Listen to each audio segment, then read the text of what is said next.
Bonjour à tous, c'est GLG et je vous souhaite la bienvenue pour une petite JT du Geek EV, toujours en mode électrique. Aujourd'hui, on teste un nouveau format où j'aimerais vous proposer des news, éventuellement en plus des nouveaux produits, et on se concentre sur deux nouvelles stratégiques dans le monde des voitures électriques, avec de la Chine, bien évidemment. La première actu, NIO devient le partenaire officiel de la COP29, car oui, la première actu vient de NIO, qui devient le partenaire officiel de la COP29 sur le climat, une conférence mondiale qui aura lieu en Azerbaïdjan le 11 novembre. Pour cet événement, NIO mettra à disposition ses modèles électriques comme le SUV NIO ES8 et ES6, ainsi que la berline ET7 pour transporter les délégués et les invités. Le président azerbaïdjanais Ilham Aliyev a même déjà pu explorer ces véhicules, marquant une étape symbolique. On peut donc y voir une stratégie de NIO pour montrer l'engagement de la marque envers un avenir plus vert et possiblement annoncer son entrée sur de nouveaux marchés comme celui de l'Azerbaïdjan, bien évidemment. Bon, après, ils vont tous y aller en jet, mais au moins là-bas, ils auront des voitures électriques. Je vous rappelle que pour renforcer sa compétitivité internationale, NIO prévoit de lancer la Firefly, un gros véhicule plutôt sympathique. On en parlera bien avant sur le JT Geek quand elle sera sortie. Et enfin, la deuxième news, Renault développe à présent ses véhicules électriques destinés à l'Europe en Chine.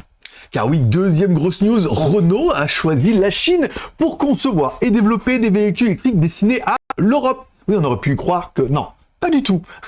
Un nouveau centre de R&D a été établi à Shanghai et Renault prévoit de lancer un modèle électrique en Europe d'ici fin 2025. Bon, bref, Renault utilise simplement les avantages de la chaîne d'approvisionnement et des compétences locales en Chine pour leur marché européen. Cette approche, tout en innovant, permet à Renault de rivaliser en matière de délai et de coûts avec les fabricants chinois, qui dominent le marché des véhicules électriques.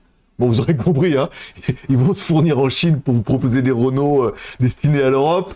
Bon, il n'y a rien d'exceptionnel, mais j'ai l'impression qu'il fallait passer par là. Alors pourquoi j'ai trouvé ces deux initiatives aussi importantes? Car ces deux initiatives montrent la place de plus en plus importante de la stratégie de la Chine dans le développement mondial des véhicules électriques.